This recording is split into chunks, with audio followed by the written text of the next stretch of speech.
Welcome to DM Neurology Made Easy. This is the 13th episode of 5 Neurophilia Quick Revision series. Let's see the Epilepsy Part 4 video.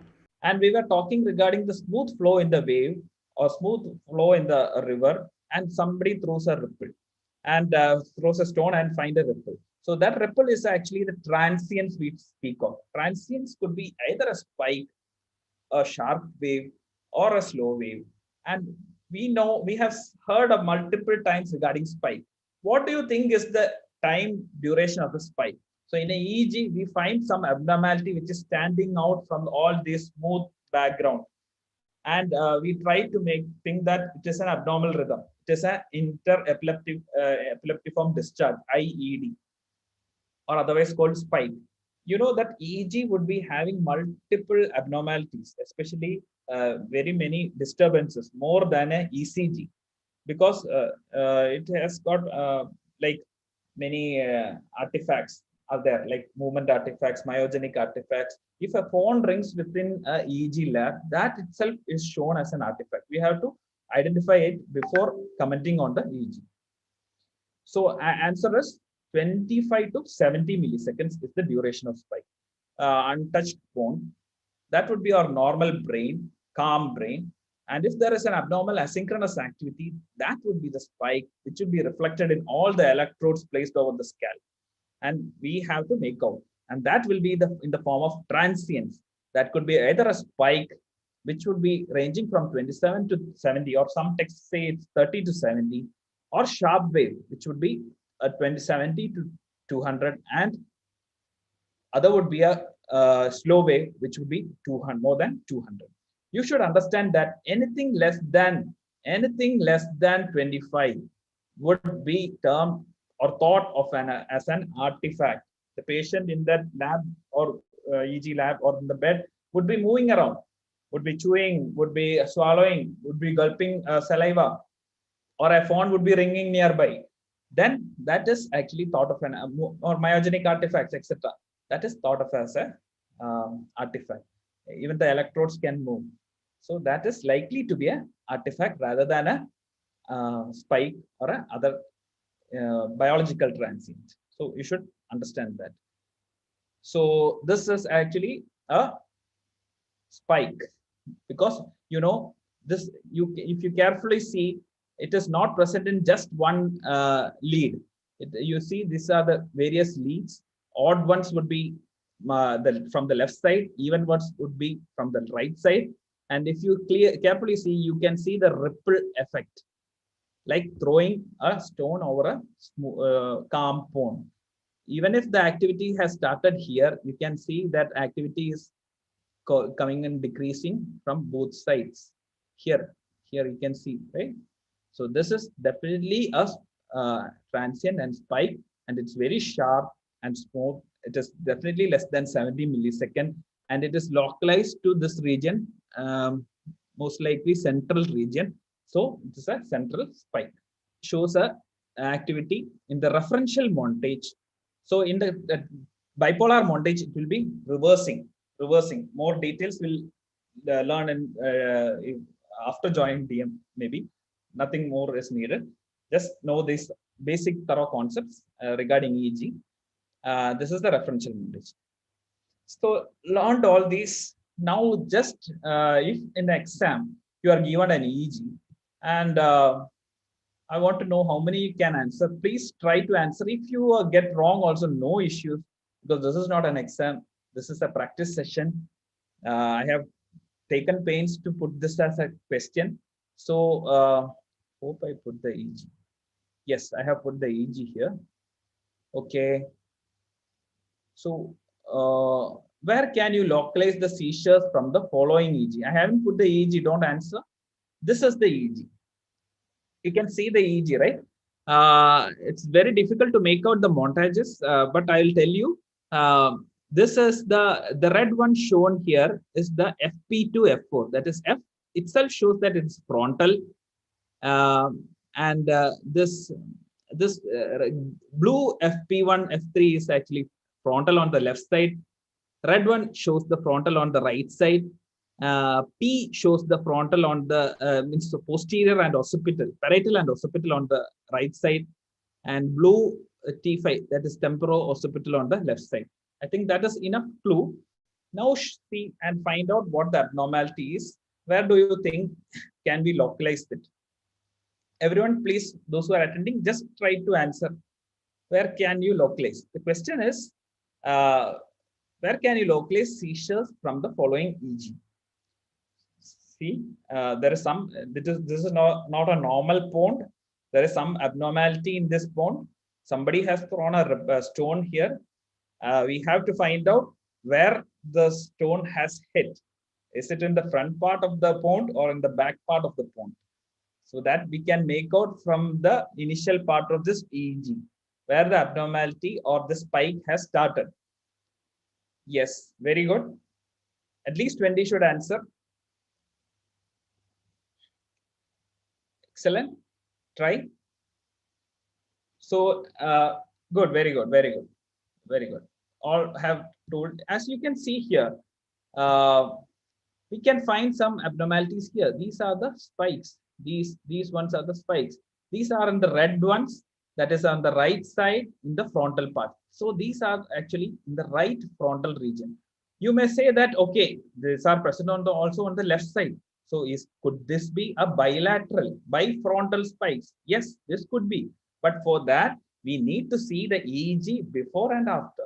That will help us. Because after this has started, you know that this EEG has progressed and the spikes has generalized, has fastened and formed a EEG electrical activity which is very fast. And this is actually a start of seizures. This is electrographic seizures. If it fits into a one page fully, then we term it as electrographic seizures. If it present in a single transient, then it is a IEV. So now it is extending into electrographic seizures. Now let's see. So the answer is frontal, definitely. And this was actually the EEG page just before the EEG page, which I had given in the question. So here we can clearly make out that the spikes were actually kind of the right frontal, that is the red side frontal part. And then came our EEG question slide. And this is the slide after the this part. So now it has almost be localized to the frontal. Now it's electrographic frontal kind of seizures. Now there is more likely chance that it will generalize. Now it has slowly, it will go into, if you see here, now it has started extending into the left side. So this is how a seizure propagates. So it starts in the frontal. We can clearly see this propagation in an EEG, just like how it starts in a patient semiology of a seizure. So that is the beauty of semiology and beauty of seeing the EEG. If a patient starts seizing in the EEG room, this we can clearly make out. But you should understand that in the EEG lab, it will be marred with artifacts, the movement artifacts. So 13, question number 13. With this, we'll go to question number 13. Question number 13. A 46-year-old man presents with confusion and seizures. His EEG is shown below. What is the characteristic finding in this EEG? Just try to answer this question. What is the characteristic finding in the EEG? I'll show you the EEG once again. Is it a metabolic encephalopathy, myoclonic epilepsy, that is Beck's or Rolandic epilepsy, or periodic lateralized epileptiform discharges? This was asked in the last aims regarding this, this particular entity. This was asked. So just see the EEG before answering. Don't blindly answer, because from the stem of the question, you have nothing. The patient is confused and seizures. It could be anything, any of these. Any seizures, any metabolic factors, even a fall, contusion could lead to this. But EEG, after seeing the EEG, you particularly see that one part of the EEG is very clear. It is as if that one pond is divided into two halves. One half of the pond is terribly disturbed, and the other part of the pond is terribly clear, calm. So that suggests something. And that ripples are coming in periodic fashion. That ripples are coming in periodic fashion. if you see that ripples are coming in periodic fashion, that would suggest something. So if you carefully see that EEG, that ripples are coming from the left side, that is odd numbered thing. They are from the odd numbered channels, so they are from the left side. So it is definitely in metabolic encephalopathy. You should understand. I'll come in the future slides regarding all this. So this is actually a case of periodic lateralized epileptiform discharges, otherwise called PLETs. So as you know, from here, it is coming from just one side. This is from the left side, they are coming. Periodically, they are coming. So this is periodic lateralized. This side is clear. This part of the pond is clear. So this is, so metabolic encephalopathy, somebody has answered metabolic encephalopathy. And about PLETs, it is most common. That is also one MCQ. Most common cause is actually stroke. As you know, stroke would be lateralized to one side. This would be coming from that part of the stroke. And cerebral infections like HSV is another one most common cause. Tumors, CJD, trauma, anoxic encephalopathy, etc. The other causes. In metabolic encephalopathy, what you find is generalized one. It won't be clear at one side, and there will be slowing, and something called triphasic waves would be there. That is called triphasic waves. Triphasic waves are seen in metabolic encephalopathy and more commonly in something called as hepatic encephalopathy. Hepatic. If we have a patient is having hepatic encephalopathy with damage to liver due to various causes, then the patient's EEG would be having triphasic waves. That could be a MCQ and another MCQ.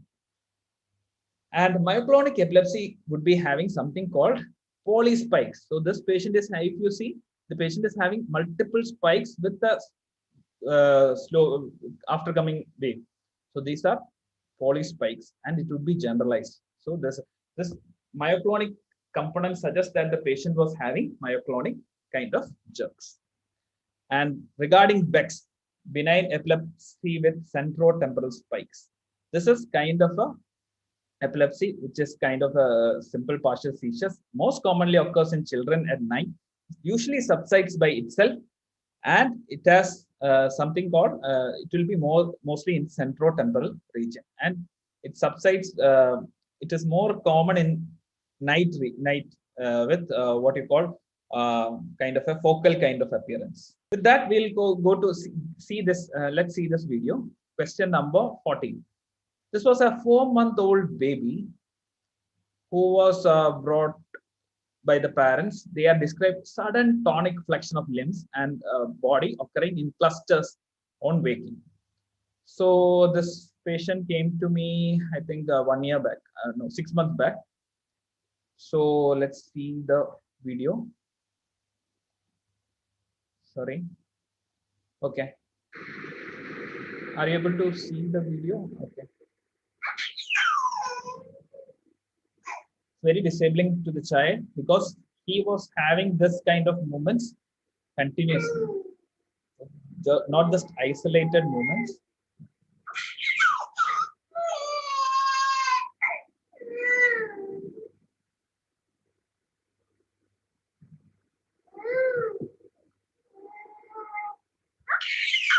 Okay, because of lack of time, I think we will just, I think it was enough for you.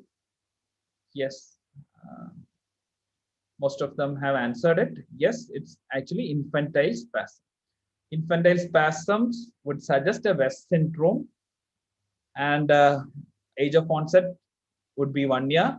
Spasms, mental retardation, and EG is the investigation of choice. And you should definitely take an MRI because it could be associated with other diseases like tuberous sclerosis. Then the treatment is actually completely different because vigabatrin is more effective in case of infantile spasm associated with tuberous sclerosis. A mental retardation, hypsarrhythmia, and the EEG would be having hypsarrhythmia. That is a repeat question. That is a chaotic EEG. Chaotic EEG. Sorry that I didn't forgot to keep the EEG. You can just go through, read up from other textbooks or Google even. So ACTH, vigabatrin, high dose prednisolone or pyridoxine would be the treatment. Even valproic acid is useful in patients. Which one of the following? So in childhood syndromes, which one of the following appears before 3 months of 3 months usually?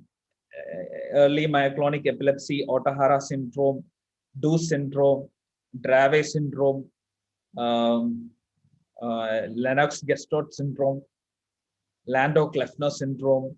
Landau-Kleffner is otherwise called acquired epileptic aphasia. Patient having this syndrome will become aphasic due course of time. It is Ohtahara syndrome. So early infantile epilepsy, encephalopathies, Ohtahara and Aicardi syndrome occurs within 1 month. West syndromes at around one year, and Lennox-Gastaut beyond 2 years up to 10 years, because and Dravet syndrome at around 1 year, DO syndrome at around 5 years, and that is progressive myoclonic epilepsies later. And you know that this earlier, all the earlier syndromes which are happening here could later then convert to what is called Lennox-Gastaut syndrome. So early infantile epileptic encephalopathy will be having tonic spasms and will be having brain abnormalities. EG will show a burst suppression pattern. That will be the finding in the EG, and it is intractable to therapy, and evolves into this syndrome evolves into West syndrome and later into Lennox-Gastaut syndrome. And this is actually this is the burst suppression pattern. This is the burst, and this is the suppressed pattern, and again another burst comes in, and burst suppression pattern. Aicardi syndrome, patient will be having fragmentary myoclonus. I kept all this so that when you go through this video in the later date, just before the Neet or something, you can just revise it for this part. So severe Dravet syndrome will have fever, seizure, myoclonus, and all these kind of seizures and progressive neurological disease. And I would like to add one thing. This was previously thought as a vaccine encephalopathy or vaccine seizures, because when the child is given vaccine during their usual course of vaccine regimen, the child is obvious to have seizures, and after this seizures, after this fever, the patient would develop a seizure, and this would be then later become refractory. Then the patient will develop all these kind of absence seizure, myoclonus, progressive neurological deficit that become refractory. And drugs for this also you have to learn. Infantile spasm we have discussed previously. LGS, more drugs, lamotrigine, felbamate, valproate. They will be having a stare, fall, and a jerk. JME, as you know, it's notorious. The patient will be having all the three seizures: GTCS, myoclonus, and the absence. And the EEG will be having the typical generalized pattern of multiple polyspikes with waves pattern. So this will be the EEG, polyspike with the wave. This 3 Hz spike and wave feature is seen in. This is a routine MBBS question for everyone. 3 Hz spike and waves is seen in absence seizures. And you should know one thing, that is, in case of absence with eyelid myoclonia, childhood absence epilepsy, absence with eyelid myoclonia, that is otherwise called G1 syndrome. That is called G1 syndrome. Remember this syndrome, that is G1 syndrome. Absence with eyelid myoclonia. This eyelid myoclonia, eye closure induced seizure, and there will be photosensitivity in this seizure. So that was regarding few syndromes. You have to arrange the syndromes age-wise for better characterization while looking at the stem of the question, so that you'll be able to localize the answer correctly. So which one of the following would be the least likely side effect of topiramate? Yes, it is notorious to cause word finding difficulty or cognitive impairment. It actually reduces weight and causes paresthesias and kidney stones. These are all the side effects of these anti-epileptic drugs. Their mechanism of action you have to learn. And the newer drugs like stiripentol, then rufinamide, etc., and all the drugs you have to learn. Which one of the following is correct regarding rufinamide. Which one of the following is correct regarding rufinamide? I have put these questions that, just because of the reason that you should know that apart from the routine learning of this anti-epileptic drugs, you have to learn extra if you get time regarding the newer drugs like stiripentol, rufinamide. Okay, I'm sure that you will read all this. So, what is the first line treatment of status epilepticus? This was asked in the recent AIMS Neet exam. The table from Harrison, which showed the treatment of status epilepticus, especially the third part of treatment, where you going for giving ketamine and other drugs like anesthetics agents, especially that small things were asked. Multiple questions from that single table were asked. So read that table from Harrison.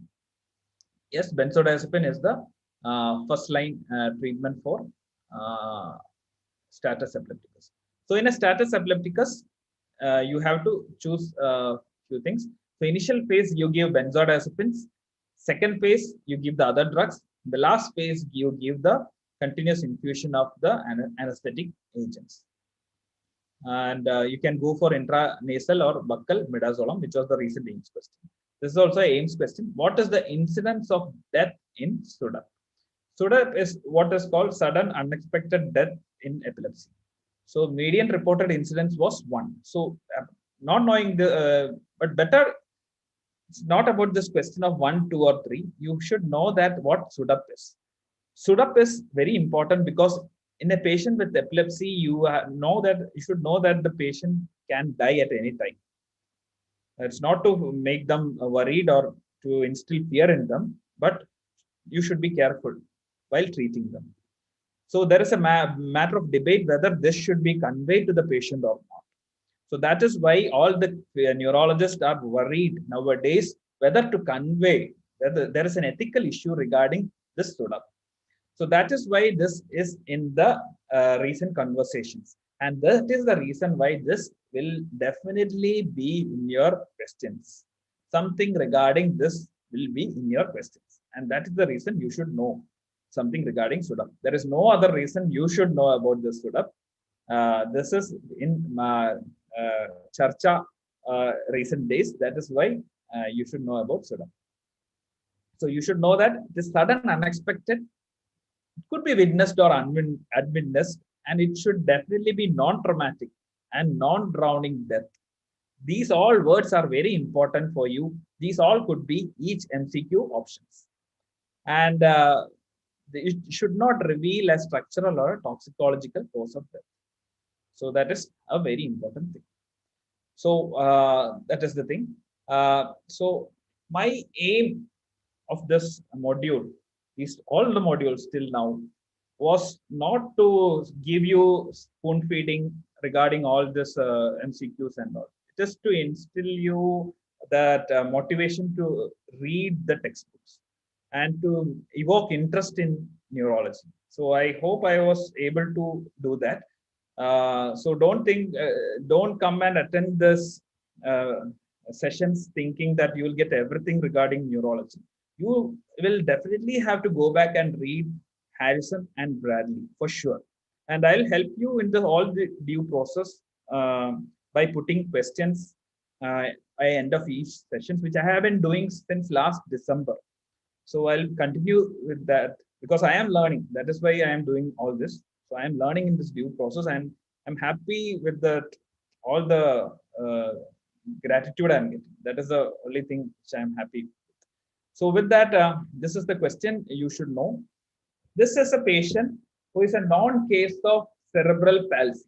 Known case of cerebral palsy, who was having kind of hyperbilirubinemia during the child's birth, and later was having multiple generalized movements all through his life, and now has developed this kind of movements after a bout of infection, and was treated as status epilepticus from multiple centers, was loaded with midazolam, and whilst giving midazolam, he had some improvement.